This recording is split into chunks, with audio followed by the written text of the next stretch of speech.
మాట్లాడటమో లేకపోతే నేనేదో ఆలయం నాకు కక్షదారులు కాదు, నాకేమి శత్రువులు కూడా. ద్వారంపూడి చంద్రశేఖర్ రెడ్డి, దగ్గుబాటి సురేష్ బాబు, అల్లు అరవింద్ ఈ ముగ్గురు కలిసి చేసిన కుట్ర అంటారా ఇది? నేను కుట్ర అని ఎందుకంటానంటే sir, cinema release June 12 release అని తెలుసు. హరిహర వీరమల్లు సినిమా రిలీజ్ అని తెలుసు. ఇప్పటికే లేట్ అయిందని తెలుసు. ఈ నిర్మాత ఆల్రెడీ ఇబ్బందుల్లో ఉన్నాడని తెలుసు. కాస్ట్ ఆఫ్ ప్రొడక్షన్ పెరిగిందని తెలుసు. వాళ్ళు అసలు ఇక్కడ 48 వారాల్లో 40 వారాలు పర్సంటేజ్ సిస్టమ్ ఆడుతున్నాం సినిమాలు. నేను ఒక ఎగ్జిబ్యూటర్గా చెప్తున్నా, ఒక డిస్ట్రిబ్యూటర్గా, ఒక ప్రొడ్యూసర్గా 8 వారాల్లో 100 కోట్లు దాటిన సినిమా 8 వారాల సంవత్సరంకి వస్తున్నాయి. కనుక దీంట్లో ఇక్కడ ఏమని పర్సంటేజ్ ఆడుతున్నాం కదా ఆల్రెడీ. దీనికోసం థియేటర్లు బంద్ చేయాల్సినంత అవసరం ఏంటి? ఎగ్జిబ్యూటర్ స్టాక్ ఎందుకో తెలుసండి, 1400 మంది ఎగ్జిబ్యూటర్లు ఉంటే అసలు నాకు కానీ ఇంకోళ్ళకి కానీ ఎవరికి తెలియదు. All of the sudden June 1 థియేటర్ల బంద్ అని ఒక ఈస్ట్ గోదావరిలో ఫస్ట్ అనౌన్స్ చేశారు. అది తీసుకొచ్చి దిల్ రాజు గారు, సురేష్ బాబు గారు, సునీల్ గారు, బ్యాక్గ్రౌండ్ అల్లు అరవింద్ గారు వీళ్ళందరూ కలిపి సినిమా థియేటర్లు 1వ తారీఖున 18వ తారీఖు నాడు అనౌన్స్ చేశారు. 18వ తారీఖు నాడు అనౌన్స్ మీటింగ్ అని చెప్పారు కానీ ఎవరికి ఏం చెప్పలేదు. 14వ తారీఖు ఈసీ మీటింగ్ జరిగింది. నేను ప్రొడ్యూసర్ కౌన్సిల్ జాయింట్ సెక్రటరీగా మా ఈసీ మీటింగ్ లో మేమేమనుకున్నాం అంటే వాళ్ళు ఏం మాట్లాడతారో కూర్చుందో వాళ్ళు మాట్లాడి ఏదుందో దాన్ని మాట్లాడుకుని చేద్దాం అనుకున్నాం. కానీ 18వ తారీఖు మీటింగ్ లో ఛాంబర్ లో ఇదే దామోదర్ ప్రసాద్, ఇదే భరతభూషణ్ గారు, ఇదే దిల్ రాజు గారు, సురేష్ బాబు గారు, ఇదే సునీల్ గారు అందరూ కూర్చొని 1వ తారీఖు థియేటర్లు బంద్ అన్నారు. 1వ తారీఖు థియేటర్లు బంద్ అంటే ఏంటి? రేపు 12వ తారీఖు సినిమా రిలీజ్ ఉంది హరిహర వీరమల్లు. రేపు 5వ తారీఖు అనౌన్స్మెంట్ మన కమల్ హాసన్ గారి సినిమా ఉంది, కుబేరా ఉంది, పిచ్చేసారు వేస్తున్నారా అని ఒక్క మాట కానీ లేకపోతే ఈ బంద్ మీ ఆపమని కానీ ఏమీ చెప్పకుండా అనౌన్స్మెంట్ ఇస్ బంద్, డిసైడెడ్ ఇస్ బ్లాక్ మెయిలింగ్ చేసుకొని బయటకు వచ్చారు. బయటకు వచ్చినప్పుడు ఒక్కరైనా ఖండించాలి కదా. పోనీ ఇప్పుడు దామోదర్ ప్రసాద్ ఇందాక మాట్లాడాడు, మాకు ఎవరు సందర్భం అవసరం లేదు, మా ప్రెసిడెంటే, ఎస్ మా ప్రెసిడెంటే, నేను జాయింట్ సెక్రటరీ, మాకు ఎవరు సహాయం అవసరం లేదు. కానీ ఒకటి మాత్రం చెప్తున్నా, ఆయన దుర్గేష్ గారు సినీ ఆటోగ్రఫీ మినిస్టర్, ఆయన వన్ ఆఫ్ ది భాగం ఇండస్ట్రీ. ఆయన పవన్ కళ్యాణ్ గారు వన్ ఆఫ్ ది భాగం బిగ్ హీరో. అందరూ ఇక్కడ బయట వాళ్ళు ఎవరు లేరు. ఒకటి మీరు దాంట్లో అంత మాట్లాడారు కదా, మీరు 18వ తారీఖు నాడు మీటింగ్ లో థియేటర్ బంధు అని మీ దగ్గర మీరు ఖండించారా? మరి మీరు అబ్జెక్షన్ చేశారా? మళ్ళీ మీటింగ్ పెట్టారు.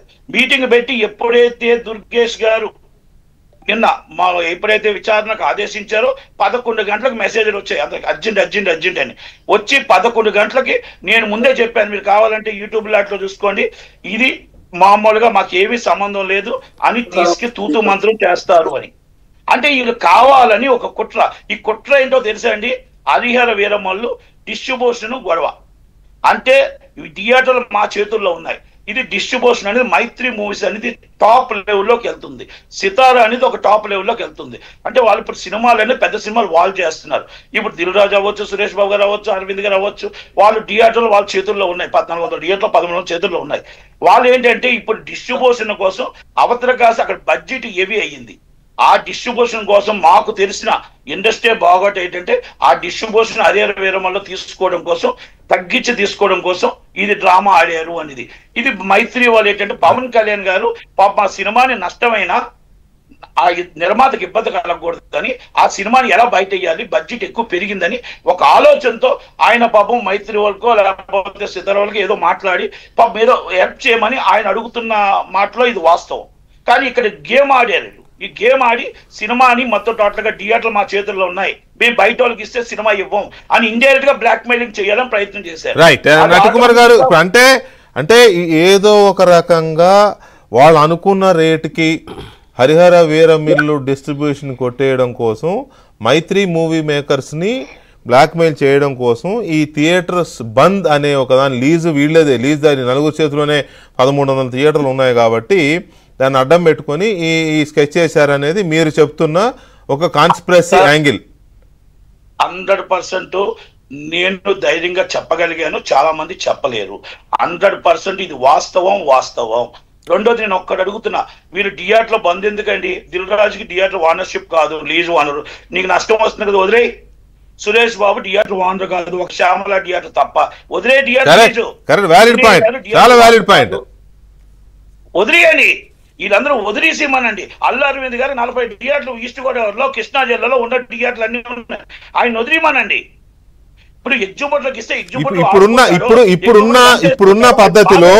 ఇప్పుడున్న పద్ధతిలో థియేటర్ల వల్ల నష్టం వస్తుందని అనుకున్నప్పుడు లీజ్ ఎందుకు వదిలేయచ్చు? కరెక్ట్ పాయింటే. అది కాదు సార్, బంద్ అని ఈ లెవెల్ సార్, ఈ లెవెల్ బంద్ అని అనౌన్స్ చేయడానికి ఇప్పుడు ఒక ఎగ్జిబిటర్ కూడా బంద్ అని అనలేదు సార్. ఏ మాట కామాట పొరపాటు కూడా ఎనీ ఎగ్జిబిటర్ ఒరిజినల్ ఎగ్జిబిటర్ ఎవరు అనలేదు. ఎవరు సొంతంగా సొంత ఓనర్ థియేటర్ సొంత ఓనర్లు ఎవరు కూడా బంద్ అనేది రాలేదు వాళ్ళ నోటి నుంచి.